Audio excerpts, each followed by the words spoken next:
tirimo mustate house chitodya chicken in kule kudya kwako kwakaprofitwa kare nababa John. Ndokudya kwakanzi sapatina kudya kwakanaka kudya kundirozi tiripo pastate house unogona kutofa usina kumbosvika pastate house asi tiripo takatotsika mota dzese dzaurikuona state house ndopatiri pamba penyika kunamata kwakanaka chipostori. So kungoti sapatina chete munhu akutodriver Toyota Fortuner GD6.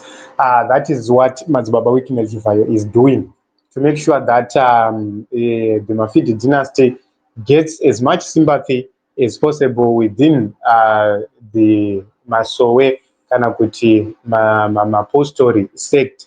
And he went on to post and say that after being successfully hosted by HE, the president and the first lady, Amai Mnangagwa, last Friday, the entire gathering of a staggering 9,000 apostoli was all served with lunch from Chicken Inn. So they are celebrating kuti timi rakasevwa lunch yakabva iyo ku Chicken Inn. And then after that, he says that he was in attendance at the historic event where he enjoyed his own 3 pizza with chips and salad, served together with a drink, water, and some dessert on the side. So if everyone of the people who gathered got this, let us calculate to 9,000 multiplied by each one of them, imari yakatambiswa simply for nonsense. But what is very important is his attention was, however, drawn to a specific video of, Sapatina. And this is something which is which we are talking about right now. He says, my attention is, however, been specifically drawn to a viral video of a certain Madzibaba who expressed the exceptional gratitude to Chitendo Chechipo story and to the first family who facilitated such lunch at State House. Now famously known Pamba Penyika. When something like this happens, let alone involving Madzibaba, atinona mata na wokuma, so my nature automatically tells me to respond accordingly. While I might not know Madzibaba personally, kana kubranch pavanona mata, ndinofara nekutenda pamatare nekuparidza nekurumbidza mutumwa wedu Baba Johani nechinamato chechipostori kwamakaita.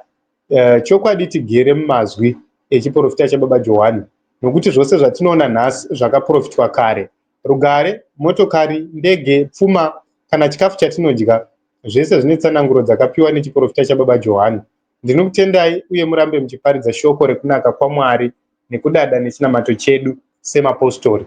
And then he went on to say, tichiri pasapatina imomo, endai munoona Madzibaba Chipaga paEnterprise Castles mangwana Monday. Movati hanzi naMadzibaba Wicknell ndesarudze brand new 2025 Toyota Fortuner GD6 2.4D ye 65,000 iri ye-white inofambirana negemenzi jena randinopfeka kumasowe. Pamusoro pazvo mundipe mari inoita 20,000 cash yekuti ndizodire fuel change yacho ndikwanise kutenga Chicken Inn kudya kwengirozi pose pandinenge ndadira. So this is the message, this is what is happening, this is what Madzibaba Wicknell Chivayo has done for Mdara Sapatina Madzibaba Sapatina. It seems as if kana ukangoita zvinofadza mutengi wedoro racho rinobva ratotengwa, ukaita zvinofadza mutengi weFortuner GD6 inobva yatongotengwa ipapo. And you know, I was talking to some people who are saying Madzibaba ava vanofanira kunge vakatobva kumba vakatoriyesa nyaya dzavo, because vanozati aiwa mukomana zvindo zvaanonzwira shuga, mukomana zvindo zvaanoda, so vakatobva kumba vakatoriyesa vatodzidziswa nevana kuti Mdara, this is what you are going to do. We are going to make sure that a video is recorded muchirova nyaya yeSapatina. And it went viral indeed. And Mdara akutongo driver GD6 just like that. Those are zviri kuita mukati menyika yeZimbabwe kuti unongomuka wakutodriver mota, it doesn't matter kuti wakaitei. Maticha edu, they can't even afford to buy themselves a Honda Fit.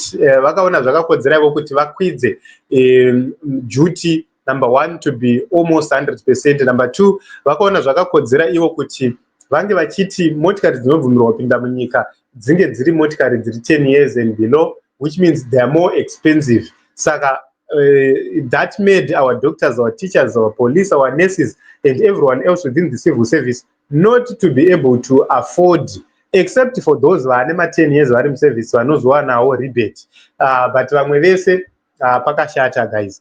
And also vamwe vaya vanenge vachitora kazvoko muhomwe, unozwa kuti kana uri kune mamwe madepartments kuri kudyiwa mari kwekuti zvinhu kuti zvitongofambira vamwe vanhu vanofanira kutombodonedza munhenga. So this is what is happening. Izvi ndizvo zviri kutaurwa naChivayo.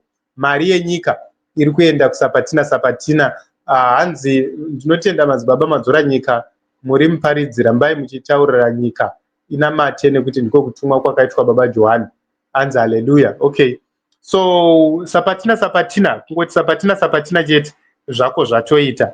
So there are a lot of people who are trying to impress. Aiwa, hatiri kuona from ZANU-PF kusvika kwese people are trying by all means possible kuimpressa Chivayo, so that vanowanawo masapatina iwaya vanorohwoka neGD6 Toyota. Ndo zvazviri kuita. Varakashi who are not lucky enough, vakanga vanguva varakasha vane time vachingorakasha, but up to this day they've not been recognized. Havasatowana chero akwa zvayo, variko varakashi vakadaro. And that is causing a lot of disharmony within ZANU-PF. Kuti koseiko isu tanguva kubva kudhara tichingodefenda tichingorakasha hatina chatiri kupiwa, and then vanongozosimbiswa navamwe vavo vonzaiwa mudzimu unopa aneta, shingirirai mudzimu wedu madzibaba Chivayo vachatipa kana kuti vachakupai paya pamunenge makuti makuneta munogona kungokaruka marowa, then boom, sapatina anobva apiwa iwe usati wapiwa iwe wanga uchirakasha. So Zimbabwe ndo inonzi sinjonjo chaiyo. Our parents cannot afford to buy themselves cars.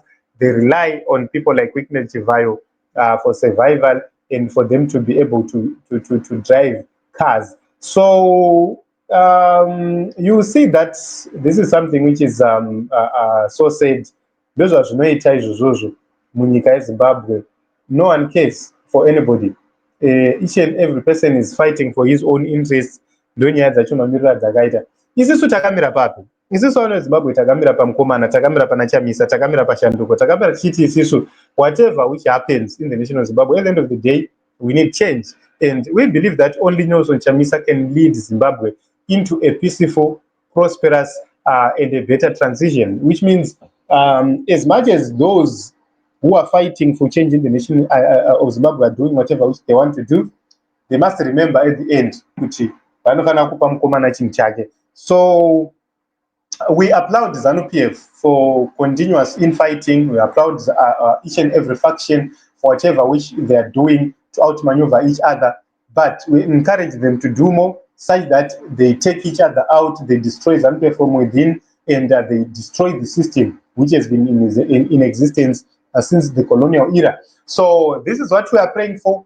We hope and believe that Zvigananda will fail. We hope and believe that the 2030 agenda will flop, and also we will have change in the nation of Zimbabwe. Let us continue to pray.